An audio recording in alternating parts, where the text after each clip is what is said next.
ये बात सही है कि हमारे कई लोकसभा के चाहे 17वीं हो, 16वीं हो, 15वीं हो, संसद का नया भवन होना चाहिए। इसकी चर्चा सबने की, सामूहिक रूप से की, एक स्वर से की, लेकिन निर्णय नहीं होता था।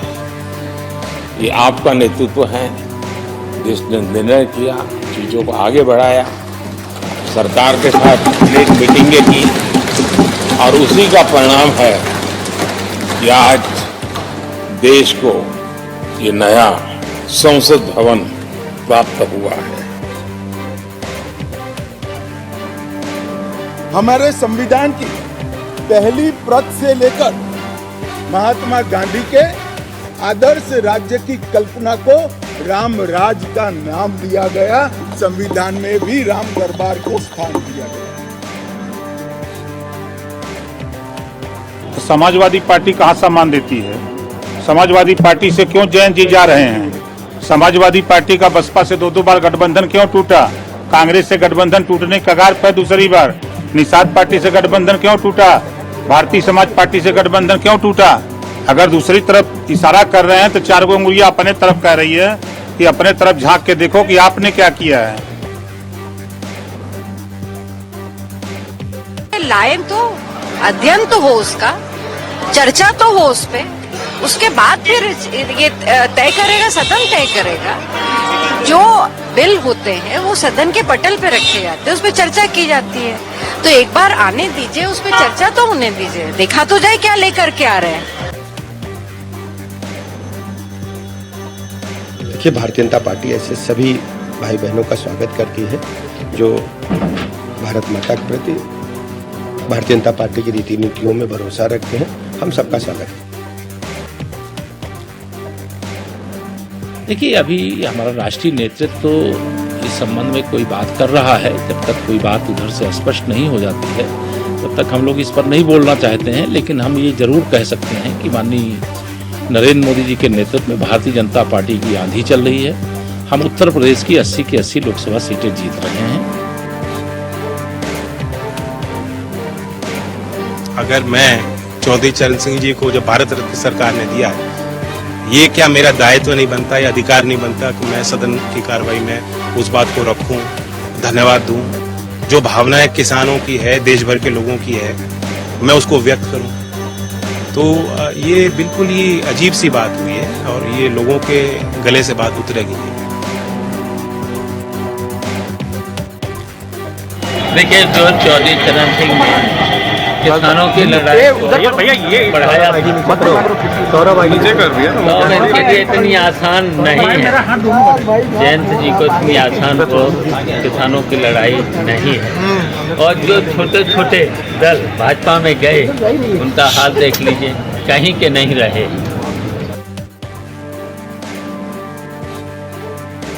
पांचों वर्ष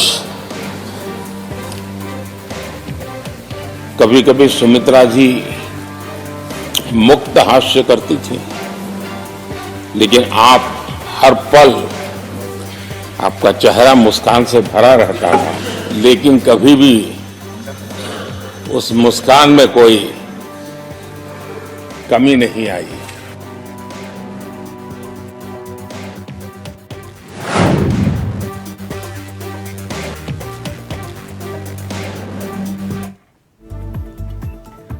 तो देश के प्रधानमंत्री नरेंद्र मोदी ने 10 साल का अपना रिपोर्ट कार्ड सदन के भीतर रखा, देश को बताया। 17वीं लोकसभा के आखिरी सत्र को संबोधित पीएम मोदी ने किया। कोविड काल, सांसदों की सैलरी कटौती, नई संसद के निर्माण, तमाम मुद्दों पर अपनी बात को रखा। कहा कि पिछले 5 साल में सदी का सबसे बड़ा संकट पूरी मानव जाति ने झेला। कौन बचेगा, कौन नहीं बच पाएगा, कोई नहीं जानता था। ऐसे हालात थे, लेकिन देश के काम को रुकने नहीं दिया गया। सांसदों ने भी उस कालखंड में देश की जरूरतों को देखते हुए सांसद निधि छोड़ने का प्रस्ताव रखा। सांसदों ने समाज को भरोसा देने के लिए अपनी सैलरी में से 30% कटौती करने का फैसला किया। पीएम मोदी एक एक करके अपनी बातों को रख रहे, कई बड़ी बातों का जिक्र किया। पीएम ने रिपोर्ट कार्ड रखते हुए बताया कुछ बड़ी बातों को। वो बड़ी बातें कौन सी थी आपके सामने। काम नंबर 1, देश को नई संसद मिली, पीएम ने बताया। काम नंबर 2, G20 का सफल आयोजन मोदी सरकार ने किया। काम नंबर 3 का जिक्र पीएम मोदी ने किया और यह वाकई में बड़ा काम था। 3 तलाक से मुक्ति। काम नंबर 4, नारी शक्ति वंदन अधिनियम मोदी सरकार ने कराया। मोदी सरकार ने बताया, यानी पीएम मोदी ने, कि डाटा प्रोटेक्शन बिल उनकी सरकार लेकर आई। काम नंबर 6 गिनवाते हुए कहा कि 180 से ज्यादा कानून धरातल पर उतारने की कोशिश इसी कांडखंड में हुई। काम नंबर 7, पेपर लीक पर कठोर एक्शन लेने का जिक्र भी पीएम मोदी ने अपने कामकाज रिपोर्ट कार्ड में गिनवाया। काम नंबर 8, लोकसभा में 97% मौजूदगी का जिक्र करते हुए पीएम ने बताया कि सांसद और संसद दोनों गंभीर हैं। नेशनल रिसर्च फाउंडेशन बनाने का जिक्र भी पीएम ने किया। और काम नंबर 10, ट्रांसजेंडर को पहचान देने का जिक्र पीएम मोदी ने किया। ये 10 कामों का जिक्र खास तौर पर पीएम मोदी ने अपने रिपोर्ट कार्ड में किया। अब सवाल उठा तो पीएम ने बताया कि उनका जो तीसरा कार्यकाल होगा उसमें क्या होगा। बुलेट की रफ्तार से विकास का दावा सरकार कर रही है। दावा यह भी कि तीसरी अर्थव्यवस्था बनाने की कोशिश होगी, हम बन के रहेंगे। दावा यह भी कि 80 करोड़ लोगों को अनाज देने की जो प्रक्रिया है वो बंद नहीं होगी। 3 करोड़ लखपति दीदियां बनाने की कोशिश होगी। मुफ्त इलाज की सुविधा गरीबों को मिलती रहेगी। दावा है हर गरीब को नल जल, मुफ्त इलाज की सुविधा, इसका जिक्र भी पीएम मोदी ने किया। साथ ही जो स्टार्टअप, सरकार की महत्वाकांक्षी योजना स्टार्टअप, उसकी संख्या लाखों में होगी, इसका दावा भी किया गया। और भी तमाम दावे एक एक करके पीएम मोदी ने किए जो उनका तीसरा कार्यकाल होगा, जो दावा किया जा रहा है। अब चुनाव में क्या होगा क्या नहीं है कौन जाने, लेकिन सरकार का दावा है कि अब की बार 400 पार। आज इसी पर करेंगे चर्चा। पीएम मोदी का रिपोर्ट कार्ड और दूसरी तरफ विपक्ष की तैयारी, इसी पर होगी बात। लेकिन पहले सुनिए कुछ राजनीतिक बयान और फिर सीधा रुख कर रहे हैं अपने मेहमानों की तरफ। अध्यक्ष जी,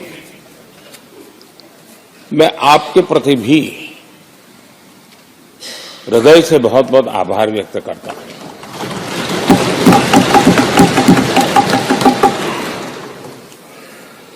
पांचों वर्ष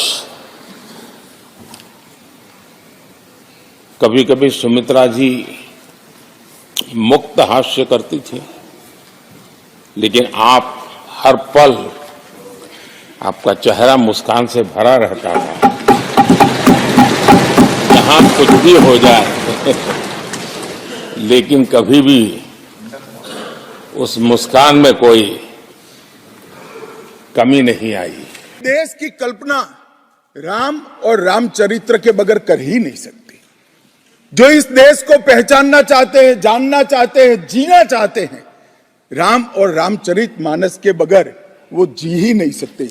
राम का चरित्र और राम ये देश के जनमानस का प्राण है, ये सबको समझना चाहिए, सबको स्वीकारना चाहिए। और इसीलिए मान्यवर, हमारे संविधान की पहली प्रत से लेकर महात्मा गांधी के आदर्श राज्य की कल्पना को राम राज का नाम लिया गया, संविधान में भी राम दरबार को स्थान दिया गया। तो समाजवादी पार्टी कहाँ सम्मान देती है? समाजवादी पार्टी से क्यों जैन जी जा रहे हैं? समाजवादी पार्टी का बसपा से 2-2 बार गठबंधन क्यों टूटा? कांग्रेस से गठबंधन टूटने के कगार पर दूसरी बार। निषाद पार्टी से गठबंधन क्यों टूटा? भारतीय समाज पार्टी से गठबंधन क्यों टूटा? अगर दूसरी तरफ इशारा कर रहे हैं तो 4 उंगलियां अपने तरफ कह रही है कि अपने तरफ झांक के देखो कि आपने क्या किया है। देखिए, तो सड़क से सदन तक बयानों की बौछार है, गठबंधन पर भी तकरार है, सवाल हैं और अब आगे आगे देखिए होता है क्या। लेकिन इस वक्त हमारे साथ जो मेहमान जुड़े हुए हैं उनसे आपका परिचय करवा देते हैं। 4 मेहमान इस वक्त हमारे साथ इस कार्यक्रम का हिस्सा बन चुके हैं।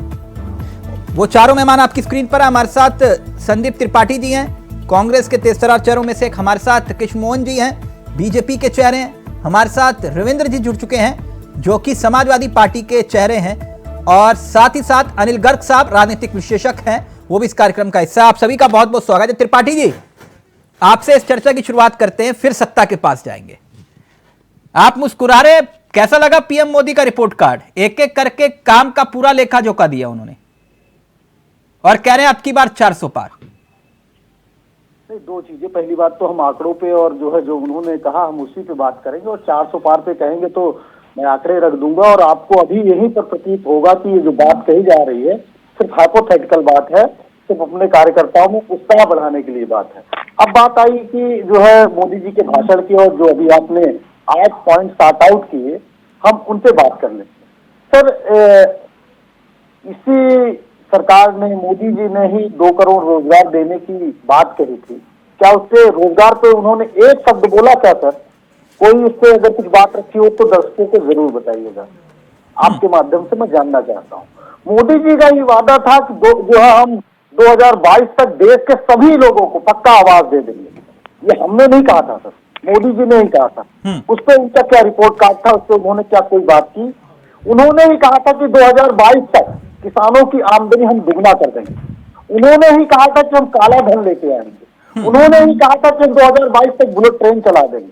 उन्होंने ही कहा था कि हम हर एक सांसद एक आदर्श गांव एक साल में बनाएगा। मोदी जी के 10 आदर्श गांव में जानना चाहता हूं, और जो अंजू पंजू तिंदू सांसदों की तो बात ही जाने दीजिए। हम मोदी जी की बात जानना चाहते हैं कि 10 गांव कौन से हैं, कृपया हमारे भाजपा के साथी बता दें। तो सर, ये झूठ का पुलाव पकाने में मोदी जी से बेहतर आज की भारतीय राजनीति में कोई नहीं है। अब बात आई जो है राम मंदिर की। आज प्रमोद जी ने राज्यसभा में जितना जबरदस्त राम मंदिर पर भाषण दिया है, उसे हमें सुनना और समझना चाहिए। जिस तरीके से उन्होंने कहा कि कांग्रेस के लोग राम के पुजारी हैं और ये राम के व्यापारी हैं। अभी जैसे अमित शाह जी कह रहे हैं कि महात्मा गांधी का जो है परिकल्पना, कांग्रेस की परिकल्पना राम राज्य की थी, बिल्कुल ठीक है और रहेगी। और संविधान में राम दरबार का जिक्र है। भाई, आप तो उस समय थे नहीं संविधान सभा में, आप बहुत छोटी मेजॉरिटी में थे, तो हम उसको लेके आए। संदीप जी, मैं कृष्ण जी के पास जाऊं, मैं कृष्ण मोहन जी के पास जाऊं। एक मिनट। ये 400 पार का नारा दे रहे हैं, आप तो कुछ नारा दीजिए, कितने पार? हाँ, नहीं, जनता कह रही है कि 400 पार पहले बाद में, पहले हमारा जो उधार है उसको चुकता करिए। अच्छा, तो आप नारा नहीं देंगे? आपके सहयोगी रहे ममता दीदी नारा दे रही है कि 40 पार नहीं करेंगे। सर, हम कह रहे, जनता कह रही है पहले उधार बाद नहीं, मैं तो आप ही के सहयोगी रही ममता दीदी की बात करूंगा ना। वो कह रही 40 भी नहीं पार करेंगे ये। सर, बिल्कुल नहीं करेंगे, हम बता रहे हैं, थोड़ा सा विश्लेषण कर लेते हैं। देखिए सर, मध्य प्रदेश में ये एक सीट कांग्रेस के पास, बाकी सारी सीटें इनके पास। अब ये बताइए उसमें से आप और कितना आगे चले जाएंगे? राजस्थान में सारी आपके पास, उत्तर प्रदेश में 60 सीटें ऑलरेडी आपके पास, गठबंधन लेके आपके लगभग 65 सीटें आपके पास। आप चले जाइए हरियाणा, पूरी की पूरी आपके पास, दिल्ली आपके पास। ये जो फॉर्मूला मुझे बता रहे हो आप, ममता दीदी को भी बता देते ना, जो दावा करेगी 40 भी नहीं पार करेंगे। सुनिए, मैं बता रहा हूँ ना, जो भारतीय जनता पार्टी कह रही है कि हम 400 पार करेंगे या 70 सीटें बढ़ेगी, भारतीय जनता पार्टी की साथी से सिर्फ हम पूछना चाहते हैं कि वो कौन सा स्टेट है जहां पर आप बढ़ेंगे। बिहार में आपके पास ठीक, आपकी बात आ गई त्रिपाठी जी, आप ही की बात लेकर जा रहा हूं। आपने इनकी बात कर ली लेकिन अपनी बात नहीं की। आपने नहीं बताया कि आप कितने पार, वो 400 की बात तो कर रहे हैं, आप कितने पार, आपने ये बात नहीं बताई। खैर, एक मिनट कृष्ण मोहन जी, सर आप ही की बात ले रहा हूं। त्रिपाठी जी, इनको भगाने जा रही है, कांग्रेस को और उसके गठबंधन साथियों को, इंडिया को लाने नहीं, जा ये रही वाली है। बात जो आप मुझे बता रहे हो धीरे में से जाके कान में जयंत चौधरी जी को भी बता देते, क्या पता वो रुक जाते। हाँ, मैं बता है ना, देता हूँ। एक मिनट, अभी अभी आऊंगा, एक मिनट, आपको मैंने पूरा मौका दिया, आपने अपनी बात को रखा। कृष्ण मोहन जी, अब की बार 400 पार है, क्या गजब का कॉन्फिडेंस है, अब की बार 400 पार, तो यानी आ गया रामराज। कृष्ण मोहन जी, देखिए कॉन्फिडेंस कहां से लाते हो कि अब की बार पक्का 400 पार, ये कॉन्फिडेंस कहां से आता है? देखिए, कॉन्फिडेंस तो तभी आता है जब जनता के बीच में जाके आप काम करते हैं। भारतीय जनता पार्टी का जो संगठन है, उसको संगठन के साथ कहा गया है कि संगठन सेवा ही संगठन है। जो जितना सेवा करता है वो संगठन से जुड़ा रहता है। भारतीय जनता पार्टी 365 दिन और 24 घंटे उनके कार्यकर्ता कार्य करते रहते हैं। आप देखेंगे कई बार चर्चा भी होती है कि भारतीय जनता पार्टी अपने कार्यकर्ताओं को जनता के पीछे भेजती रहती है। उनके दुख में, उनके सुख में, उनकी सहभागिता में, उनके संयोजन में, उनकी व्यवस्था के अनुरूप जो भी सामाजिक दायित्व, उनके संवैधानिक अधिकार है, जो उनके सामाजिक मूल्य है, जो परंपरा है, उसके साथ जुड़े रहते हैं। और उसका प्रतिफल ये होता है कि 14, 17, 19, 22 और आगे वाले 2024 में भी देखेंगे कि बेहतर परिणाम आपको देखने को मिलेगा। उसके पीछे एक उद्देश्य है। भारतीय जनता पार्टी का कार्यकर्ता, भारतीय जनता पार्टी का संगठन एक संकल्प लेता है और संकल्प को सिद्ध करने की एक चेष्टा करता है, और संकल्प की सिद्धि की जो परिकल्पना हम लेके चलते हैं उसको पूर्ण करते हैं। आपने देखा, राम मंदिर की संकल्पना थी, पूर्ण किया। 317 करने की संकल्पना थी, पूर्ण किया। एक देश में कानून की संकल्पना है, पूर्ण करेंगे। इस देश में ट्रिपल तलाक को हटाना है, संकल्पना थी, उसकी सिद्धि किए। इस देश में अब आज की स्थिति ये है कि एक व्यवस्था बन चुकी है, जनता के बीच में विश्वास आ चुका है कि नरेंद्र मोदी मतलब मोदी की गारंटी। यदि मुदेश के प्रधानमंत्री कोई बात कहते हैं तो निश्चित तौर पर उसकी पूर्ति होगी और विकास सिद्ध होगी। ऐसा नहीं कि गामरी आयोग बनेगा आज से 7 साल पहले और मेरा सवाल ध्यान से सुनिएगा। मैंने आपसे पूछा अब की बार 400 पार, ठीक, आप ये कह रहे हो अब की बार 400 पार, लेकिन पहले आपको नीतीश कुमार चाहिए, फिर जयंत चौधरी चाहिए, फिर टीडीपी चाहिए, फिर आपको जयंत चौधरी के बाद अकाली दल भी चाहिए, ये सबको चाहिए और फिर 400 पार भी चाहिए। ये समझ नहीं आया, आप इतने मजबूत हो तो फिर जो लोगों ने आपको कोसा फिर उनको साथ क्यों ले रहे हो? देखिए, एक बात स्पष्ट कर दूं कि भारतीय जनता पार्टी कार्य करती है और जनता के बीच में काम करती है। हाँ। और जिसका प्रतिफल दिखता है। अब रही बात जयंत चौधरी, क्यों जयंत चौधरी को ऐसा लगता है कि भारतीय जनता पार्टी की जो मूल विचारधारा है, हाँ। भारतीय जनता पार्टी की जो वैकल्पिक दृष्टि है, भारतीय जनता पार्टी की जो देश के प्रति, समाज के प्रति, युवाओं के प्रति, किसानों के प्रति जो सोच है, वो उत्तर वृद्धि में है। नहीं, किसान आंदोलन के दौरान तो उनकी मोहब्बत पूरे देश ने देखी।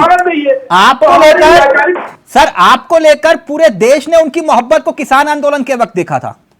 मैं उसकी बात नहीं कर रहा हूं ना, मैं उसकी बात कर रहा हूं जो हाथरस में जयंत चौधरी को लाठियां पड़ी थी, मैं उसकी बात भी नहीं कर रहा हूं।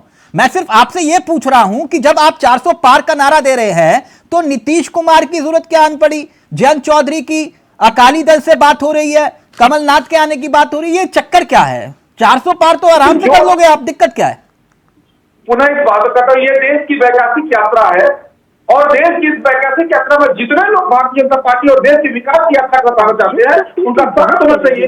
अच्छा, वो सारे लोग आपने प्रधानमंत्री जी ने संसद में कहा। अच्छा, मतलब आपके और इनके विचार मेल करते हैं, इसलिए आप जब देश में एक आपात की स्थिति आई, जब कोरोना काल आया तो देश के सारे संसदों ने साथ किया, तो क्या देश के संसदों को अलग कर सकते? ठीक, ओके। रुद्र प्रताप जी सर, एक बात बताइए, थोड़ा आपसे अलग मसला है। वो जयंत चौधरी जी नेटवर्क में आया या अभी भी नॉट रीचेबल है मामला? जो कुछ भी जयंत चौधरी जी ने आज राज्यसभा में कहा है और बाहर निकल के अपना वक्तव्य दिया है मीडिया के साथ में जी, उससे उनकी भावना स्पष्ट हो गई है। हाँ। तो उनकी भावनाओं पे हम ज्यादा कुछ अंकुश लगा नहीं सकते क्योंकि उनका डेमोक्रेटिक राइट है। हाँ। तो उन्होंने अपना रास्ता चुना तो ठीक है, लेकिन जहां से जाके वो बोल रहे थे वहां तक पहुंचाने वाले हम ही लोग हैं। अच्छा, क्रेडिट आपका। और हमने पिछले विधानसभा चुनाव में हाँ। 33 सीटें दिया था उनको, हाँ। 8 सीटें जीते, और पश्चिमी उत्तर प्रदेश में 34 सीटें हैं, जिसमें हाँ। से 18 हमारे गठबंधन ने जीती थी और 16 कांग्रेस ने जीती थी। लेकिन उनको अगर अभी भी वो साथ अच्छा लग रहा है, उन्मादी राजनीति अच्छी लग रही है, जिसका विरोध आदरणीय चौधरी चरण सिंह साहब जी करते थे, उनको वही राजनीति अच्छी लग रही है जो सामाजिक समरसता के अनुरूप रोक नहीं क्यों है। नहीं पाए उनको? ये रोक क्यों नहीं पाए रविंद्र जी? किसी की व्यक्तिगत महत्वाकांक्षा पे लगाम लगा पाना संभव है। अच्छा, तो सबकी व्यक्तिगत महत्वाकांक्षाएं हैं। जी। अच्छा, तो इसीलिए जयंत चौधरी जो है वहां चले गए। जी। इसीलिए जो है बीएसपी गठबंधन का हिस्सा नहीं बनी, व्यक्तिगत BSP गठबंधन का महत्वाकांक्षाएं। हिस्सा इसलिए बनती नीतीश है, नहीं कुमार बनती। चले गए, इसलिए ममता दीदी ने कहा हम अलग लड़ेंगे। नीतीश कुमार साहब चले गए, ममता जी चली गई। अगर इस क्रम में देखा जाए हाँ। तो 1998 में एनडीए बनी थी जी। 34 साथी थे उसके शुरुआती। हाँ। जितने भी शुरुआती साथी थे उनके, और जो अपने क्षेत्रीय छत्र थे, आज कोई भी उनके साथ में भी नहीं। सर आंकड़ा 40 दिखा रहे हैं, वो आप कह रहे हो 38 से 40 हो गए, आप कम नहीं, होते जा रहे हो, वो 40 हो गए, बताइए। नहीं, मैं दूसरी बात कर रहा था। मैं नहीं, 1998 की 40 तो हो गए ना पूरे गिन के गठबंधन के साथ ही। 40 का मुस्कुराइए मत कृष्ण जी, मैं पूछ रहा हूं आपसे, 40 हो गए ना? 48 बता रहे हैं ये लोग। नहीं वो कर देंगे 48 बना, क्या पता टारगेट बना रखा हो इन्होंने, टारगेट बना दिया तो फिर कह रहे कि हम तो कर ही देंगे। संभव, लेकिन संभव हाँ है, अभी संभव है। 40 के आसपास है मामला। हाँ तो संभव आप है। हाँ क्योंकि उनके पास ईडी है, सीबीआई है, एनआईए है, नारकोटिक्स ब्यूरो है, तो ये संभव है, 48 भी हो सकता है। अच्छा, तो यही आपको पद्मश्री भी दे रहे थे? स्वागत है अगर पद्मश्री दे रहे थे हमको। तो फिर चौधरी साहब को अगर भारत रत्न मिला तो फिर क्या दिक्कत?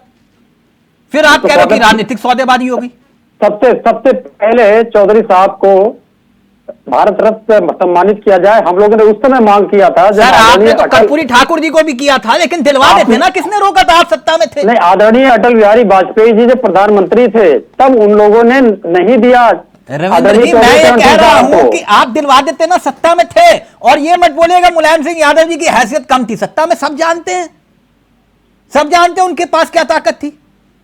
अगर इस पे जाना है तो कांग्रेस को बधाई दीजिए कि कांग्रेस ने आदरणीय चौधरी चरण सिंह साहब जी को प्रधानमंत्री बनाया था। ओहो, तो उनकी और इस सरकार बात कैसे को- गई थी?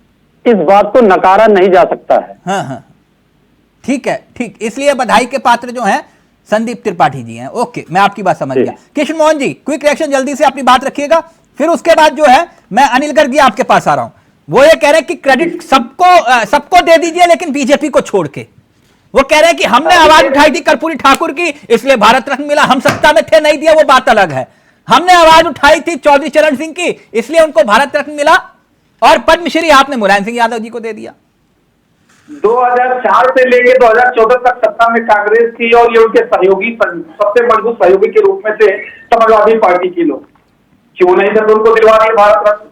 नहीं चाहिए था इनको भारत रत्न, और नहीं इनको चौधरी चरण सिंह चाहिए था, क्योंकि उनकी पार्टी के नेता कहते थे कि जिस गाड़ी पे सपा का झंडा बैठा होगा उस पर कोई गुंडा। ये जो क्लैश है, इसलिए भारत रत्न नहीं देना था उनको। किसानों के नाम पर एक बहुत बड़े नेता, जो कि आप भारतीय जनता पार्टी ने उनको भारत रत्न दिया है, उनके वोट बैंक को हथियाने के लिए इसलिए लगे हुए थे, और इसलिए उनको भारत रत्न दे रहे थे, अन्यथा वो बोतल बड़ा हो जाता।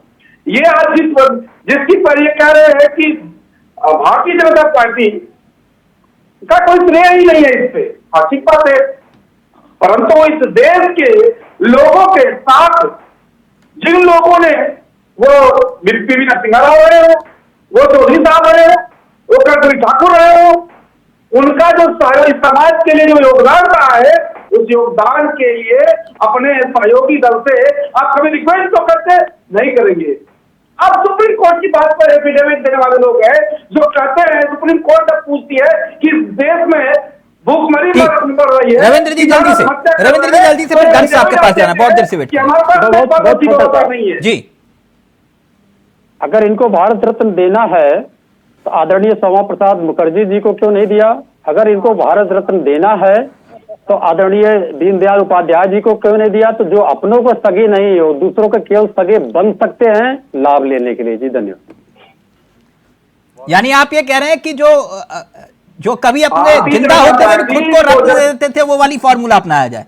तो उनको देना चाहिए ना, अगर नहीं, देना ही है इनको।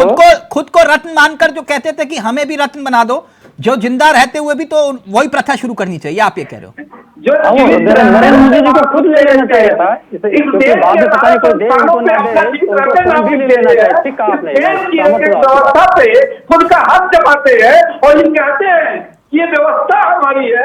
हमें इंतजार कर रहा है कि आप लोग कब श्यामा प्रसाद मुखर्जी जी को देंगे, आप लोग कब? ठीक, गर्ग साहब स्क्रीन पर, गर्ग साहब प्लीज स्क्रीन पर।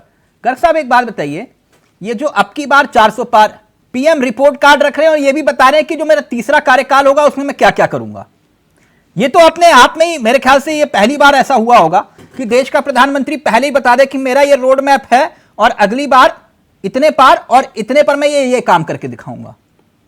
ये एक नजीर भी तो है कि नहीं गर्ग साहब? चावला जी दो बातें हैं। हाँ। अगर आप भाजपा के पक्ष में खड़ा होकर सोचेंगे तो आप कहेंगे ये उनका आत्मविश्वास है। हाँ। अगर आप विपक्षी सीट की तरफ जाएंगे तो ये बोलेंगे उनका अहंकार है। और मैं अगर मेरी तरफ खड़े होकर देखेंगे तो मैं दोनों को देखते हुए कहूंगा कि वो आत्मविश्वास से भरे हुए हैं, लेकिन जो ये शब्द है वो उनको आत्मविश्वास से ज्यादा ये दिखाने की कोशिश कर रहे हैं विपक्ष को कि आप में हमारे को रोकने की ताकत है नहीं। यानी कहीं कहीं ये स्वाभिमान के साथ साथ थोड़ा अभिमान भी झलकता है, इसमें कोई दो राय नहीं।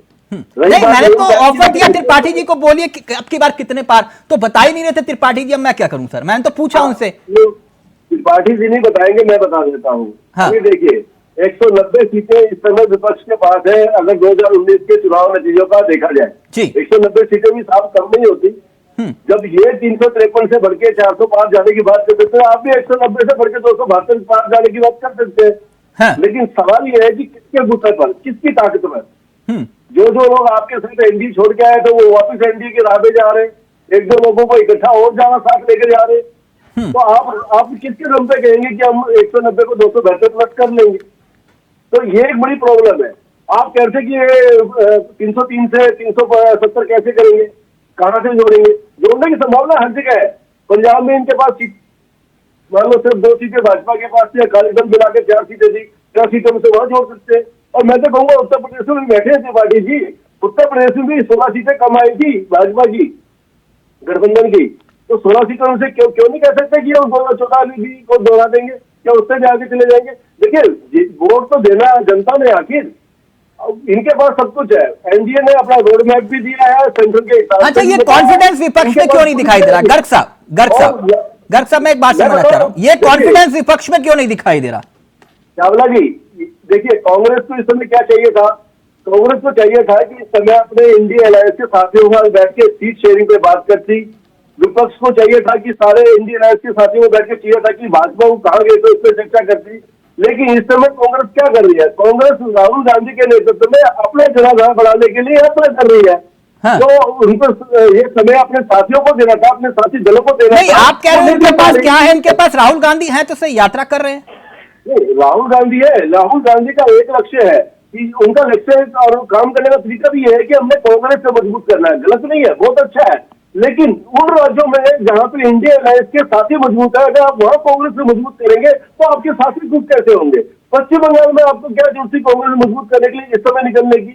उत्तर प्रदेश में अब क्या जरूरत थी एसपी के होते हुए आपको कांग्रेस को मजबूत करके निकलने की? बिहार में भी ऐसे ही आपके पास अलायंस था, क्या जरूरत थी? आप उनसे तो बात करते, पहले सीट शेयरिंग की बात करते, चुनाव सर पर, और आप इसमें पार्टी को रिफॉर्म करने चले।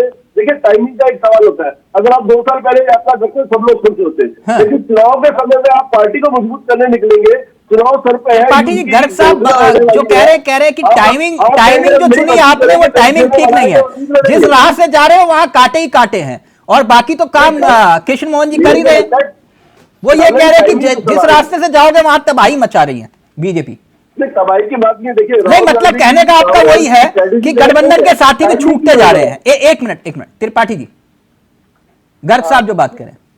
गर्ग साहब की बात को मैं आगे बढ़ाता हूं। आप एक बात समझिए कि अगर भारतीय जनता पार्टी को राहुल गांधी की यात्रा से डर नहीं होता तो नीतीश कुमार जी के वो पैर नहीं पड़ते, कभी पैर नहीं पड़ते। जिस तरीके से नीतीश कुमार जी ने मोदी जी के बारे में और भाजपा के बारे में बोला था, वो जाके पैर पकड़ के नीतीश कुमार को लाते हैं, तो ये डर दिखता है।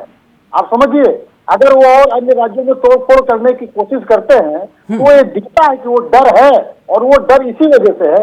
आप चुनाव प्रचार की बात कर रहे हैं, चुनाव प्रचार होता है त्रिपाठी जी, आप ही के मुताबिक एक मिनट, ये सारे बिकाऊ हैं? तो मैंने ये बिकाऊ बिल्कुल नहीं कहा। नहीं, तो कहने का मतलब क्या हुआ फिर आपका? मैं बताता हूँ सर, बताता हूँ। मैं जितनी बातें हुई हैं मैं सारा पॉइंट आउट किया हूँ, और 6 पॉइंट है। रिक्वेस्ट है कि उन पर आप मुझे बोलने देंगे। नहीं, पहले गर्ग साहब की बात का जवाब दे दीजिए, फिर उसके बाद दिल खोल कर बोलिएगा। पूरा वक्त दे रहा हूं, मैं रोक टोक नहीं कर रहा। गर्ग साहब ने जो बात कही, कहा कि जिस रास्ते से जा रहे हैं वहां ये टाइमिंग के ऊपर, यही बात थी ना गर्ग साहब, टाइमिंग यात्रा की ठीक नहीं है कुल मिलाकर। जी, यही काम 1 साल पहले करना। इस समय युद्ध की घोषणा होने वाली है, तो आप नई भर्ती छोड़ करके जो आपके पास सिपाही थे उनको ध्यान दीजिए, उनको युद्ध के लिए तैयार कीजिए, जाके आप नई भर्ती करने चले। इस समय नई सेना भर्ती करके युद्ध नहीं जीता जा सकता। हाँ ठीक है सर। देखिए सर, चुनाव प्रचार में सभाएं होती है, मीटिंग्स होती हैं, लोगों से अपनी बात रखी जाती है, वही तो राहुल गांधी जी कर रहे हैं। आप बताइए, भारतीय जनता पार्टी का मोदी जी जो अब रिक्वेस्ट है, ये बहस ये तरीका नहीं है सर। गर्ग जी, अब रिक्वेस्ट है कि आप सुनिए, मैंने आपको बहुत शांति से सुना है। नहीं गर्ग साहब, आप बात सुन लीजिए, वरना अभी रिपोर्ट कार्ड भी दे देंगे त्रिपाठी जी आपको भी। हाँ, वो ना क्या सर्टिफिकेट टाइप का, क्या आप वो वाले हैं? नहीं, कोई बात नहीं, मुझे मिलते रहते हैं। तो प्रचार होता क्या है? प्रचार यही होता है। और सर, सारी पार्टियां जो हमारे अलायंस के हैं, कांग्रेस जहां पर अगर मान लीजिए सपा लड़ रही है, तो कांग्रेस का वर्कर उनको जब तक सपोर्ट नहीं करेगा, वो मजबूती के साथ अगर वो लड़ेगा नहीं, तो गठबंधन का क्या फायदा है? तो जाहिर सी बात है कि अगर राहुल गांधी निकल रहे हैं, कार्यकर्ताओं में जोश भर रहे हैं, एक ऊर्जा का संचार कर रहे हैं, तो फायदा सिर्फ कांग्रेस अकेले को नहीं मिलेगा, तो फायदा सपा को भी मिलेगा, या जो भी हमारे अलायंस के साथ जी। तो फिर इसको इंडिया गठबंधन के झंडे तले ही यात्रा निकाल देते ना गर्ग साहब, प्लीज जल्दी से, तो ये विवाद ही ना होता। मेरा कहना है, अपने ही साथियों को नाराज करके आपने अभी कहा चुनाव प्रचार तो अभी नहीं हो रहा, चुनाव शुरू नहीं हुआ है, अभी तो आप पार्टी का प्रचार कर रहे हैं। दूसरी बात है कि कहाँ पे कर रहे हैं? पश्चिम बंगाल में टीएमसी को साथ लिए बिना क्या इंडी गठबंधन प्रचार करेगा? एसपी को साथ लिए बिना उत्तर प्रदेश में कैसे काम चलेगा? तो मेरा कहना है, अपने साथियों को विश्वास में लेके आप दो मत ही रहिए, कोई हर्ज नहीं। अगर रिक्वेस्ट है, मैं गंभीर बहस चाहता हूँ, ये इस तरीके से बात जाएगी नहीं। मैं सिर्फ ये कहना चाहता हूँ कि आप ये कह रहे हैं कि कांग्रेस का प्रचार हो रहा है, इसका, तो हम मणिपुर से यात्रा निकाले हैं, जो भी राज्य आ रहे हैं हम वहां जा रहे हैं। अब ये कह देना कि आप उत्तर प्रदेश क्यों जा रहे हो, अब रास्ते में पड़ रहा है तो नहीं जाएंगे, छोड़ देंगे, तब आप कल सवाल करोगे उत्तर प्रदेश आप क्यों नहीं गए। हम एक यात्रा निकाल रहे हैं, हमारा कैंपेनिंग का तरीका हो सकता है, हम इस पर डिस्कशन चुनाव बात कर सकते हैं, सफलता और असफलता पे। अब बात आती है सर, अभी जो बात मुद्दे की, जिस मुद्दे पर हम लोग डिबेट कर रहे हैं, डेवलपमेंट और मोदी जी की और दुनिया भर की हमारे भारतीय जनता पार्टी के साथी ने बात की, मैं मोटा मोटा आंकड़ा रखता हूँ। आप बताइए, जीडीपी हमारे 10 साल में 6.8% बढ़ती है, आपके समय में 5.9%। आप बढ़िया हम खराब कैसे? जबकि आप ये कहते हैं कोरोना, उस समय लेहमैन ब्रदर्स बैंक, अमेरिका का लेहमैन ब्रदर्स जैसा बैंक जब डूब रहा था, भारत की जीडीपी उस समय 8 से 9% की दर से बढ़ रही थी।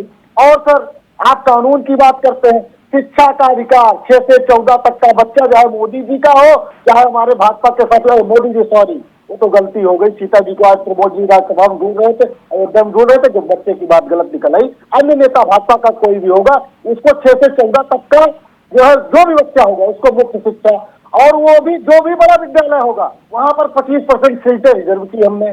10 रुपए का RTI लगाकर आप भ्रष्टाचार के खिलाफ मोदी जी की जांच करा सकते थे, एक गांव में बैठकर, ये हमने कानून दिया। भूमि अधिग्रहण बिल में जो सरकारें जमीनें ले लिया करती थी, उसमें कांग्रेस भी इंक्लूड है। अब सुनिए सर, हमने भूमि अधिग्रहण का बिल लेके आए, जहाँ किसानों को 3 गुना मुआवजा दिया जाता है, ये सरकार बनते ही पहले ही भूमि अधिग्रहण के खिलाफ। त्रिपाठी जी, ये मंच पर रोज गिनवाते हो ना आप ये सब?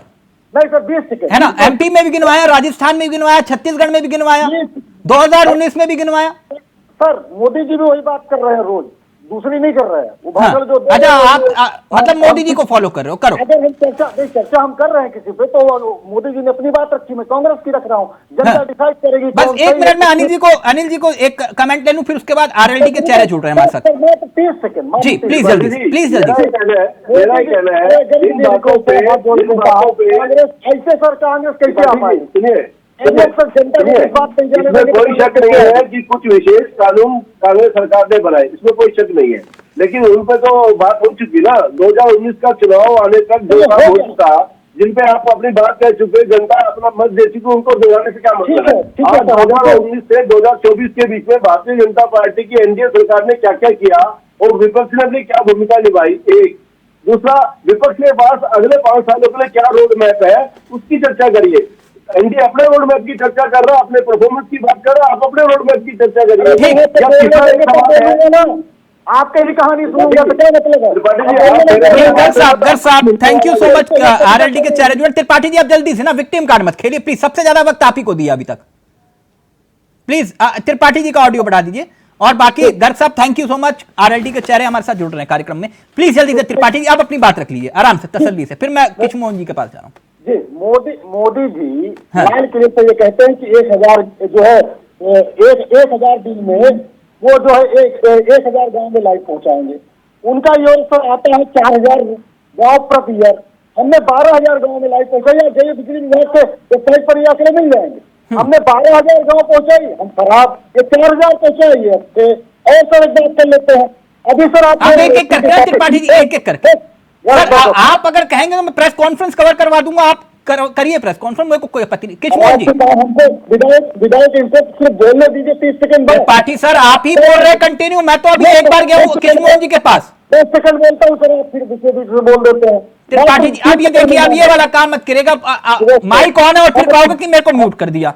आज जोड़ रहा हूँ सर, मात्र में 2 बातें रखना चाहता हूं सर। मैं आपको पूरा मौका दूंगा, 1 मिनट कृष्ण मोहन जी वेट कर रहे हैं, आप ही की बात लेकर जा रहा हूँ ना। जयंत चौधरी जी को कुछ बोलना चाहता है, रिक्वेस्ट है सर, बोल लीजिएगा दिल खोलकर। अमन जी जुड़ गए हैं, दिल खोलकर बोलिएगा जयंत चौधरी पर। 1 मिनट रुकिए, मात्र 10 सेकंड बोल दूं, उनको भी बोलने में। त्रिपाठी जी बोल लीजिए, आप बोल लीजिए, आप कोई नहीं बोलेगा, बोलने दीजिए त्रिपाठी जी, दिल खोल कर बोलिए, वरना फिर बोलेंगे विपक्ष को बोलने नहीं दिया जाता। बोलिए। देखिए सर, अभी बात आई कि किसानों के मसीहा चौधरी चरण सिंह जी थे, बिल्कुल थे, उसमें कोई दो राय नहीं। सर ये चौधरी चरण सिंह जी की पार्टी है। आज कल ही सर किसान नोएडा में धरने पर और दूसरे बॉर्डर पर धरने पर, और आज इस तरीके की खबर आ रही है सर। और समझिए किसान के लिए जान देने वाला व्यक्ति आज उनके वंशज कौन से दबाव में, कौन से डर की वजह से समझौता कर रही है, बताना पड़ेगा। अब हो गया त्रिपाठी जी, अब हो गया सर। भारत अभी सर हो गया। नहीं, आपने कहा था कि खुद भारत रत्न देने की, तो मैं जानकारी के लिए बता देता हूं कि भारत रत्न का पहला जो पहली बार जिससे दिया गया था वो भी जिंदा रहते दिया गया था। गोविंद वल्लभ पंत जी को भी जिंदा रहते दिया गया है, बहुत सारे लोगों को जिंदा रहते उनके दिया गया है। आप इस पे आरोप मत लगाइए, राष्ट्रपति पुरस्कार देता है ना कि त्रिपाठी जी सुनिए मेरी बात, सुनिए मैं क्लियर कर देता हूं।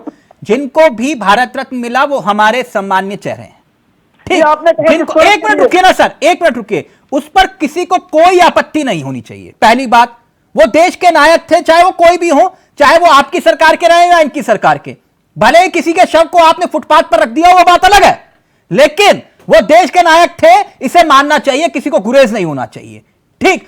ऑब्जेक्शन इस बात को लेकर हो रहा है कि आपकी टाइमिंग गलत है, यही बात थी, बस इतना ही विषय था, ठीक। 1 मिनट रुक जाइए आप। अमन पांडे जी। जी कृष्ण मोहन जी आ रहा हूं आपके पास। अमन जी कैसे हैं आप? जी सर बहुत बहुत बधाई हो।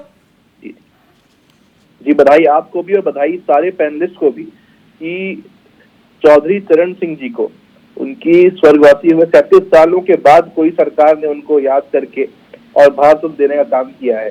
इससे पूरा किसान समाज, पूरा कमेरा समाज खुश है। दिल्ली की सड़कों पे गुड़ बट रहे हैं, मिठाइयां बट रही हैं, और इसका बहुत बहुत धन्यवाद मैं नहीं, ये तो बहुत अच्छी बात है। मैंने बधाई दूसरे कारण भी दी थी आपको, नरेंद्र मोदी जी को देना चाहूंगा। अमन जी मैंने बधाई दूसरे कारण भी दी थी आपको। नया घर, नई गाड़ी, नया सहयोगी, क्या बात है अमन जी। देखिए आज तिलक जी, आज जो मैं बधाई आपकी एक्सेप्ट करूंगा वो सिर्फ इस चीज की करूंगा कि हमारे किसान मसीहा चौधरी चरण सिंह जी को भारत रत्न दिया गया।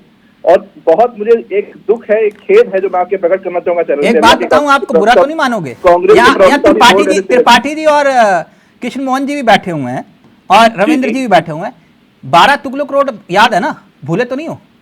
सब कुछ याद है तिलक जी, सब कुछ क्या है 12 तुगलक रोड में क्या था? बिल्कुल सब कुछ याद है तिलक जी। क्या था? मैं वही बात करने जा रहा हूँ। किसानों की लड़ाई जो अभी कांग्रेस प्रवक्ता बोल रहे थे, ये किस मुंह से किसानों के बारे में बोल रहे हैं? नहीं, बाकी सब ये तो सारे किसान विरोधी। मैं आपकी बात मानूं, आप ही है ना, तो बताइए, देश को बताइए 12 तुगलक रोड क्या था, बात खत्म करते हैं। बिल्कुल, वो मांग हमारी आज भी है। क्या वो मांग हमारी तिलक जी आज भी है और वो मांग हमारी आगे भी रहेगी। क्या है सर, बताइए ना, देश तो सुन रहा है आपको। क्या था 12 तुगलक रोड? टॉय साहब का हमारे आवाज था, बिल्कुल आवाज उनका, उसकी मांग की जा रही थी कि उनको वो म्यूजियम दिया जाए, हमें वो दिया जाए। किसने निकाल दिया था? वो मांग आज भी रहेगी हमारी। किसने निकाल दिया था वो मैं क्या बोल रहा हूँ आपसे, आप मेरी बात समझे। वो मांग आज भी रहेगी हमारी। बात तो ठीक है आपकी, रहेगी हमारी। सर मसला चौधरी जी के सम्मान का, मैं इसलिए बात कर रहा हूँ। वो किसने निकाला था जो अजीत सिंह धरने पर बैठ गए? मैं भी उनके सम्मान की ही बात कर रहा हूँ, मैं भी उनके सम्मान की ही बात। हाँ देखिए, और अगर पुरानी बातें कुरेदेंगे तो चावला जी बहुत सारी बातें फिर निकल करके आएंगी। हमें आगे भविष्य भी देखना है।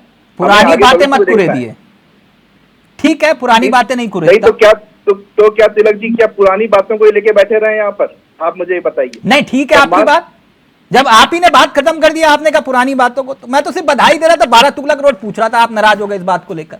नहीं, मैं बिल्कुल नाराज नहीं हुआ। मैं तो फिर बधाई दे रहा हूँ। हाँ। मैं बधाई दे रहा हूँ। अच्छा, मेरे को भारत से नवाजा। देखिए, चौधरी चरण सिंह सबके सम्मान्य हैं, सबके पूजनीय हैं, सबके दिलों पर राज करने वाले हैं। उनको भारत रत्न पहले ही मिल जाना चाहिए था, इसमें भी कोई दो राय नहीं। लेकिन एक बात चावला जी, अगर आपको खुद ही बोलना है, अगर आप खुद ही एंकर का भी रोल, अमन जी एक मिनट, आपके सहयोगी, पुराने सहयोगी, वो अपनी बात रखना चाह रहे हैं। मैं फिर कृष्ण मोहन जी के पास। आपने तो मुझे बोलने का मौका नहीं दिया। अमन जी आप लोग ही तो बोल रहे हो सर, बोलने का मौका नहीं देंगे आप खुद ही। रविंद्र जी सुन रहे हैं आप, वो कह रहे हैं कि पुरानी बातें मत कुरे दिए। नहीं तो अच्छा, आप मुझे बोलने का अगर मौका नहीं देंगे तो मैं बात कैसे रखूंगा अपनी? चलो साहब बोल लेने दीजिए। क्या आज जो सदन में हुआ आपने नहीं देखा? आज जो सदन में आपने नहीं देखा? चौधरी चरण सिंह जी की विरासत को लेकर के आगे जयंत चौधरी जी जा रहे हैं। वो जब सदन में जाते हैं, किस तरीके से कांग्रेस सांसदों ने उनका बर्ताव किया? माननीय उपराष्ट्रपति जी को बीच में आना पड़ा, दखल देनी पड़ी, खड़गे जी को बोलना पड़ा। हो गया अमन जी?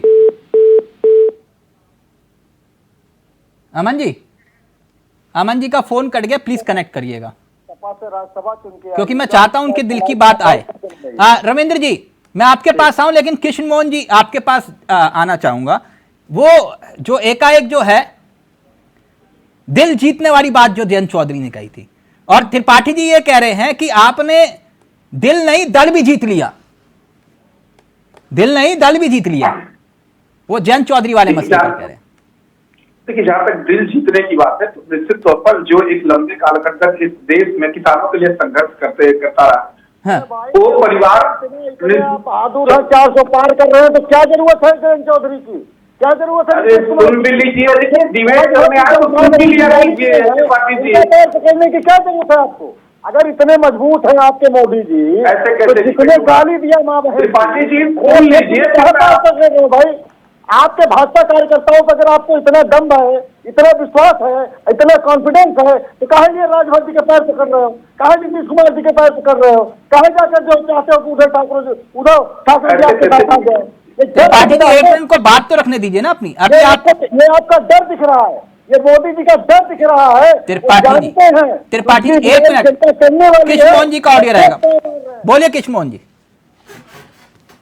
देखिए, किसानों के लिए एक लंबे कालखंड तक संघर्ष किया चौधरी साहब ने, और उसकी विरासत को आगे उनके परिवार के लोगों ने बढ़ाया, जो पश्चिम में देखने को मिलता है। और देश के किसानों के बड़े नेता थे, उसमें कोई शक नहीं था। और देश के किसानों के लिए जो कार्य किया चौधरी साहब ने किया, उसका सम्मान बहुत पूर्व में मिल जाना भारतीय जनता पार्टी ने उसको दिया है। और मुझे लगता है कि देश का हर किसान इससे प्रसन्न है और उनको विश्वास होती है कि जो में कांग्रेस का मिलना चाहिए था भारतीय जनता पार्टी ने पूर्ण किया। दल जीतने की जो सहयोग करना चाहता है उसको लगता है कि भारतीय जनता पार्टी राष्ट्र के विकास दे रही है, राष्ट्र के पुनर्निर्माण में एक त्रिपाठी जी के विकास में राष्ट्र प्रथम अगर बहुत मजबूत है तो क्या जरूरत है आपको? त्रिपाठी जी क्यों इतना चिल्ला रहे हो? गला बैठ जाएगा, कल को चुनावी रैली में जाकर भाषण भी देना है। मैं आप मित्र हो हमारे, इसलिए सलाह दे रहा हूं, मत चिल्लाओ। पता है मुझे आप हाँ नॉन स्टॉप कर सकते हैं। रविंद्र जी एक बात बताइए, अभी आपके सामने अमन जी ने कहा कि पुरानी बातें मत कुरे दो, लेकिन मैं बस इतना जानना चाह रहा था कि आप लोग रोक क्यों नहीं पाए? क्योंकि आप लोग कह रहे हो कि हम जीत रहे हैं, और वो आपका इंडिया गठबंधन के साथ साथ पीडीए वाला फॉर्मूला, समझ रहे मेरी बात? फिर भी आप इनको रोक नहीं पाए, ये समझ में नहीं आया। देखिए, मैंने आपको पहले भी कहा कि डेमोक्रेटिक राइट कौन कहाँ जाता है। ठीक, तो अगर वो कह रहे हैं कि हम लाभ के आधार पे वहां जा रहे हैं, सम्मान के आधार पे जा रहे हैं, तो हम रोक नहीं सकते हैं। और रही समाजवादी पार्टी की समाजवादी पार्टी लोहिया जी के नेतृत्व में, चौधरी चरण सिंह के राजनीतिक नेतृत्व में लगातार चलती रही है। हमसे लोग जुड़ते रहे हैं, हमसे भारतीय जनसंघ भी जुड़ा है, हमसे भारतीय जनता पार्टी भी जुड़ी है, तो आते जाते रहे हैं। मैं दो चीज अथवा आपके क्वेश्चन से हट के बताना चाहता हूं। आज मोदी जी ने रिफॉर्म, परफॉर्म और ट्रांसफॉर्म पे बहुत जोर दिया, नए नए शब्द खोज के लाते हैं। तो इन्होंने जो रिफॉर्म किया, ऐसा रिफॉर्म किया कि सारे कानून, industrial dispute act, labour act, essential commodity act, सबका रिफॉर्म करके वो कानून बना दिए जो उनके व्यापारी मित्रों को लाभ दे। तो ये रिफॉर्म, ऐसे रिफॉर्मेशन के लिए नरेंद्र मोदी जी को बधाई। और ये रिफॉर्मेशन, ये सदन और ये भारतवर्ष हमेशा याद रखेगा। फिर परफॉर्म क्या किया इन्होंने? कर्ज बढ़ के, विदेशी कर्ज बढ़ के 624 अरब डॉलर से ज्यादा हो गया। आयात निर्यात का घाटा 265 अरब डॉलर हो गया। इतना बढ़िया परफॉर्मेंस किया। जो हमारा रुपया था, ऐसा परफॉर्मेंस किया, उसकी वैल्यू 83-84 डॉलर के आगे से पहुंच गई रुपए की। गरीबी में 65वें नंबर पर पहुंच गई। ये तो इनकी परफॉर्मेंस रही जो नहीं बताया नरेंद्र मोदी जी ने। फिर इन्होंने ट्रांसफॉर्म क्या किया? ज्यादातर सी पोर्ट, ज्यादातर हवाई अड्डे, ज्यादातर खदाने, ज्यादातर विदेशी deal, defence deal, corporate loan, सब अपने मित्रों को ट्रांसफॉर्म कर दिया। लेकिन ये नहीं बताया उन्होंने सदन में बैठ के कि IT, operation lotus, ED, CBI के बाद भी 28 राज्यों में से केवल 9 राज्यों में उनकी पूर्ण बहुमत की सरकार क्यों है, ये नहीं बताया उन्होंने। इसी पे तो बात हो रही है यहाँ पे। केवल 9 राज्य में पूर्ण बहुमत की सरकार है। ठीक, रविंद्र जी जवाब दे दीजिए जल्दी से, फिर मैं अमन जी को पूरा वक्त दूंगा। कृष्ण मोहन जी, रविंद्र जी 1 मिनट रुक जाएगा। कृष्ण मोहन जी अपनी बात रखेंगे, फिर अमन जी को पूरा वक्त दूंगा मैं। बोले कृष्ण मोहन जी, वो ये कह रहे हैं कि वो रोजगार वाली जो गारंटी थी मोदी जी की 2 करोड़ वाली, जितनी बात मैं समझ पाया, और वो ये पूछ रहे हैं कि वो स्मार्ट सिटी बनी कि नहीं बनी, जो आप बनाना चाह रहे थे, कितनी बनी, उसका आंकड़ा। तीसरा उन्होंने ये कहा कि वो जो गांव गोद लिए थे वो बड़े हो पाए या फिर अभी गोद में है, उसका आंकड़ा। और इसके साथ साथ वो 15 लाख रुपए अकाउंट में आने थे, वो आए या नहीं आए, उसका आंकड़ा। और इसके साथ साथ वो जो काला धन आना था उसका आंकड़ा। इतनी बात थी ना रविंद्र जी आपकी? जी, इसमें थी, लेकिन इसमें जो सबसे बड़ा महत्वपूर्ण है कि जो हमारा देश पे 624 अरब डॉलर का कर्जा कैसे हो गया, विदेशी कर्ज खाली खाली। कृष्ण मोहन जी प्लीज जल्दी से, और फिर अमन जी को पूरा वक्त। इसी के साथ क्वेश्चन और है, बस खाली वहीं। अभी इन्होंने चर्चा किया, इतना बढ़िया कार्यक्रम किया आपने। आर्यावर्त जो है अभी वो हमारा गोद में चले कि नहीं चले। साहब, आपके समय के कांग्रेसी सरकार में जब आप सहयोगी हुआ करते थे, उस समय के गांव और आज का गांव, दोनों में देश की जनता ने अंतर देख लिया है। और उसका स्थिति ये है कि अब वो भारतीय जनता पार्टी से स्नेह करने लगी है, क्योंकि गांव अब बदल चुके हैं। आप वाला गांव नहीं रहा बिल्कुल। अपने गांव की बात करें, भारतीय जनता पार्टी ने जो कानूनों में परिवर्तन किया, वो कानून देश के विकास यात्रा में वो बैरियर थे, और उनको समाप्त करने के लिए वो कानूनों को हटाने की आवश्यकता थी, और हमने हटाया। समय के साथ परिवर्तन हुआ नहीं था। इन्होंने कहा कि रोजगार का क्या हुआ, रोजगार हमने दिया, परंतु आपने रोजगार नहीं दिया। ठीक, एक मिनट, आप अमन जी को पूरा वक्त मिलेगा। 1 मिनट रुक जाइए, 1 मिनट। अमन जी ये कह रहे हैं कि भाई आप किसानों के मसीहा, किसानों के नेता, किसानों के चेहरे, एकाएक आपका जो दिल था वो मोदी सरकार ने कैसे जीत लिया? देखिए, सबसे बड़ी जो मांग थी और जो हमारे बड़े चौधरी साहब, स्वर्गवासी चौधरी अजीत सिंह जी ने भी मांग की थी कि चौधरी चरण सिंह जी को भारत रत्न से नवाजना चाहिए। और ये मांग कई किसान संगठन, हमारी पार्टी के अलावा कई संगठन भी मांग कर रहे थे। और ये मांग लगातार पुरजोर, इसका हम लोग मांग हर तरीके से हर प्लेटफॉर्म पे करे थे, उसको मोदी जी ने मांगा। ठीक। और उसके साथ साथ मोदी जी ने बड़ा दिल दिखाया और उन्होंने चौधरी चरण साहब को भारत रत्न से नवाजा। तो इससे और हम ये नहीं बोल रहे कि ये आखिरी कदम था। अगर हम उनके साथ कल को जाते भी हैं तो उसमें भी हम अपने मुद्दे, जो हमारे किसान के मुद्दे हैं, जो हमारे गन्ना किसान के मुद्दे हैं, उसको लेके ही हम जाएंगे। और आज चौधरी साहब ने भी ये बात राज्यसभा में कही, सदन पे कही कि अगर हम ऐसे बटे हुए रहेंगे तो हम कैसे किसी का भला कर सकते हैं, कैसे किसानों का भला कर सकते हैं। कहीं ना कहीं डायलॉग तो करना पड़ेगा तिलक। बिल्कुल सही की तरफ से बढ़ रहे कदम। हाँ, बिल्कुल सही कदम बढ़ रहे हैं। बिल्कुल सही। अमन जी, तो यानी आप ये कह रहे हैं जो दिल्ली की बॉर्डर पर किसान धरने पर बैठे रहे और जो आप लोगों ने खुद स्वयं आरोप लगाए कि ये सरकार ने उन किसानों की हत्या करवाई, तो उनको माफ कर दिया आपने? देखिए, जो दिल्ली में किसान बैठे रहे, मेरी आवाज आ रही है आपको? जी सर जी। जो दिल्ली में किसान बैठे रहे, अगर आपको याद होगा, आपका चैनल भी कवर कर रहा था जी, उसमें जयंत चौधरी जी स्वयं कई बार गए, हमारी पार्टी का बैठा रहा। और उसके बाद में भारत सरकार ने उन तीनों काले कानून को वापस लेने का भी तो काम किया। नहीं, मैं इसलिए पूछ रहा था आपसे कि आप ही ने कहा था कि ऐसे दृश्य देखकर मेरा खून खौल उठता है। मैं जयंत चौधरी जी ने कहा था सरकार ने, तिलक जी, उसको इसी सरकार ने वापस किया और इसी प्रधानमंत्री ने माफी मांगी उस चीज के लिए। हाँ, तो मैं वही पूछ रहा था, बात खत्म हुई ना? वहां हम खड़े भी हुए। हाँ। और सबसे ज्यादा किसानों की जो कांग्रेस के लोग बोल रहे हैं, ये सपा के लोग बोल रहे हैं, वो कहाँ थे उस समय? हाँ, मैं वही बात कर रहा था। जी बिल्कुल सही कह रहे हो आप। तो क्योंकि आप ही ने वो कहा था कि ऐसे दृश्य देखकर मेरा खून खौल उठता है, मैं इसलिए पूछ रहा था आपसे। जयंत चौधरी जी ने कहा था शायद। बिल्कुल उन्होंने कहा था। और देखिए, जब चुनाव होते हैं तो कई बातें कही जाती हैं, लेकिन किसानों का साथ किसने दिया? तिलक जी, मैं आपसे पूछ रहा हूँ, बॉर्डर पे किसानों का साथ किसने दिया? वहां जाकर के किसके कार्यकर्ता वहां लगे रहे, किसके लोग वहां गए थे? आपकी बात मैं मान लेता हूँ, लेकिन एक मिनट त्रिपाठी जी, आपको पूरा वक्त दिया, अब अमन जी को पूरा वक्त दे रहा हूं। किसने तीनों कानून को वापस करवाया, आप मुझे बताइए। और जब सरकार ने एक मिनट सबसे बड़ा सरकार का हेड होता है प्रधानमंत्री, अगर उन्होंने माफी मांगी, वो कानून वापस ले लिए, तो उसमें क्या हर्ज है? अमन जी, आप कह रहे हो कि हमने पूरा सहयोग किया, किसान आए, धरने पर बैठे, हमारा पूरा सहयोग था जी। किसान फिर दिल्ली आ रहे हैं 13 फरवरी को। जी पता है मेरे को, बिल्कुल पता है। सहयोग करेंगे? देखिए, फिर उनसे बात करेंगे, वार्तालाप करेंगे उनसे, फिर मैं पूछ रहा हूँ आपसे, सहयोग करेंगे? वो हमारे ही किसान है, कोई हमारे अलग थोड़ी है। तो आप ही भेज रहे हैं 13 फरवरी को? नहीं, हम नहीं भेज रहे हैं। वो जो ये किसान संयुक्त मोर्चा के लोग आ रहे हैं। हाँ। और उनसे बात की जाएगी, उनकी क्या मांग है, उनसे पूछा जाएगा। नहीं, वो तो उनकी एक ही मांग है। एक मिनट, अब तो सर सत्ता वाला बात सुन लीजिए। एक मिनट तिलक जी, मेरे सर एमएसपी दिलवाइए, बात खत्म की घोषणा हो गई, वैसे एमएसपी की घोषणा हो जाए।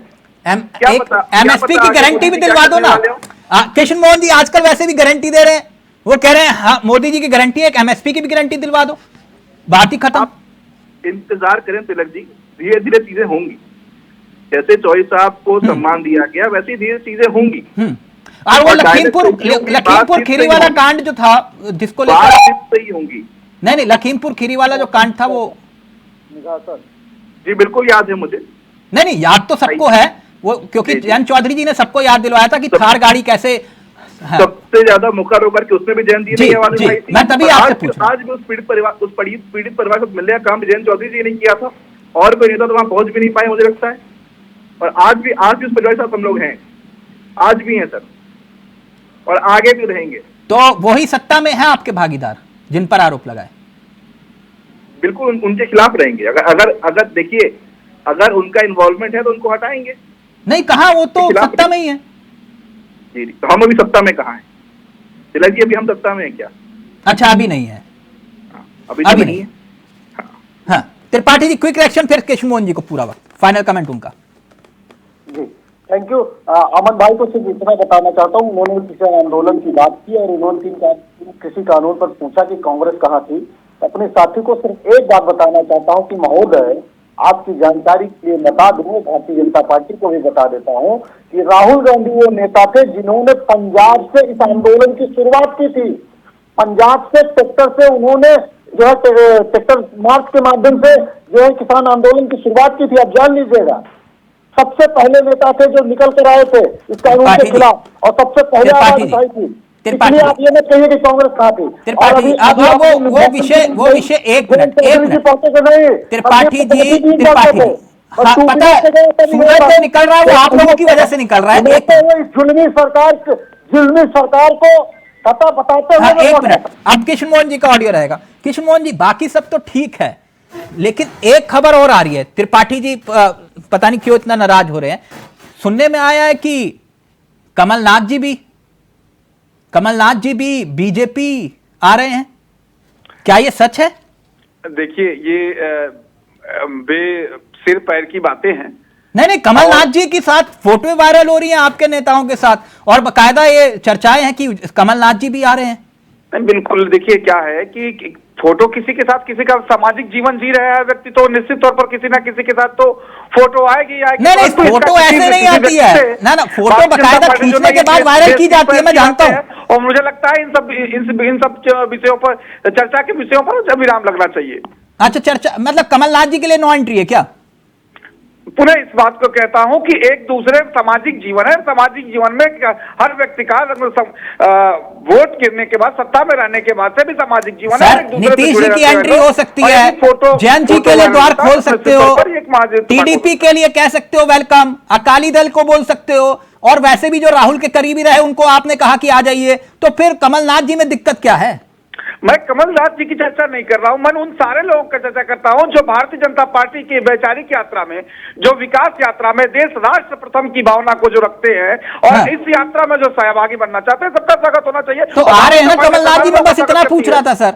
कमलनाथ जी के लिए द्वार तो खुले हैं ना, आप तो ऐसे कह रहे हो नो एंट्री का बोर्ड लगा दिया आपने। मैं पुनः इस बात को कहता हूं कि वो सारे लोग जो इस राष्ट्र के राष्ट्र प्रथम की भावना को लेकर चलते हैं, राष्ट्र की वैकल्पिक यात्रा में आगे साथ आना चाहते हैं, उन सबका भारतीय जनता पार्टी स्वागत करती है, क्योंकि हम राष्ट्र प्रथम की भावना को रखते हैं। इस देश का विकास होगा। आपने कहा स्वागत है, तो फिर ये वही कमलनाथ जी है जिनके खिलाफ आपने आरोप लगाए गंभीर, और चुनाव खत्म तो खेल खत्म। देखिए, कौन व्यक्ति आएगा नहीं आएगा ये हमारा केंद्रीय नेतृत्व तय करता है। अच्छा, केंद्रीय नेतृत्व तय करेगा कि किस व्यक्ति को भारतीय जनता पार्टी के साथ सम्मिलित करना है, नहीं करना है, जिसमें अभी कोई भी न आगे बात बढ़ी है और न ही कोई चर्चा है, तो इसमें बहुत कुछ विचार करना मुझे लगता है कि ये अतिशयोक्ति होगी। ठीक, थैंक यू सो मच, बहुत बहुत शुक्रिया त्रिपाठी जी आपका भी, और कृष्ण मोहन जी, रविंद्र जी, Aman ji, thank you so much. आप सभी का बहुत बहुत शुक्रिया। इस पूरे सियासी घटना चक्र में अभी देखिए आगे आगे होता है क्या, लेकिन इतना जरूर है कि पीएम ने अपना रिपोर्ट कार्ड रख के ये साफ कर दिया कि ये 10 साल उन्होंने कितना काम किया और आने वाले वक्त में वो क्या करने वाले, यानी एक रोड मैप। नमस्कार, जय हिंद, जय भारत।